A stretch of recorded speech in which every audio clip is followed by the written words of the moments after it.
A routine shopping trip? Something we've all done 1,000 times? You're in a brightly lit Walmart aisle with your kid? But what happens in a split second? That ordinary scene shatters. What happens when it's replaced by a public spectacle of pure terror? For one mother and her 3-year-old son, that nightmare became a reality. A woman, armed with a stolen knife, snatched the little boy right out of a shopping cart. It sparked a desperate standoff that ended with a fatal police shooting in the parking lot. This is the full story of how a normal Tuesday morning spiraled into chaos. It was just after 9 a.m. on Tuesday, April 13th of 2026 at a Walmart on South 72nd Street in Omaha, Nebraska. The store was still pretty quiet, with just the early morning shoppers milling about.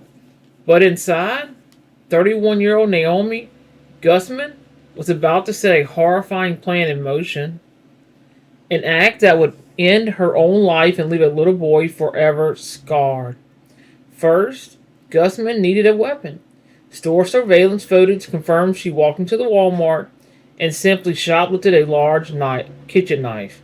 With the knife hidden, she found her target, a woman shopping with her 3-year-old son. Without a word of warning, Gussman pulled the knife. Deputy Chief Scott Gray described it bluntly, saying she took possession of the child, essentially kidnapping the child. She then forced the terrified guardian to walk ahead of the shopping cart, holding the boy at knife point as she pushed them towards the exit. It all happened so quietly and methodically that, unbelievable, no one else in the store seemed to notice. Once they were out in the southern end of the parking lot, the situation got even more tense. Gussman and the child's guardian had a verbal back and forth for several minutes before the police showed up. A 911 call finally came in at 9:13 a.m., capturing a frantic plea for help. When officers arrived, they found a terrifying scene. Gussman was standing by the shopping cart with the child inside, holding the large knife and making threats. Police immediately ordered her over and over to drop the weapon. She refused. As officers carefully tried to get closer and de-escalate, the standoff hit its breaking point. Gussman suddenly started swiping the knife at the little boy, slashing him across the face. The child was being actively attacked and was in mortal danger. Two officers had to make an impossible split-second choice. They fired their service weapons, hitting Gussman. Officers immediately attempted life-saving measures, but she was pronounced dead at the scene. In the chaotic moments that followed, a bystander and the boy's guardian rushed in, pulling the child from the cart to give him first aid. The boy, later identified as Kyler Hillman, was rushed to Children's Hospital. He had a rather large laceration on the left side of his face and another injury on his hand. Thankfully, Kyler's injuries weren't life-threatening.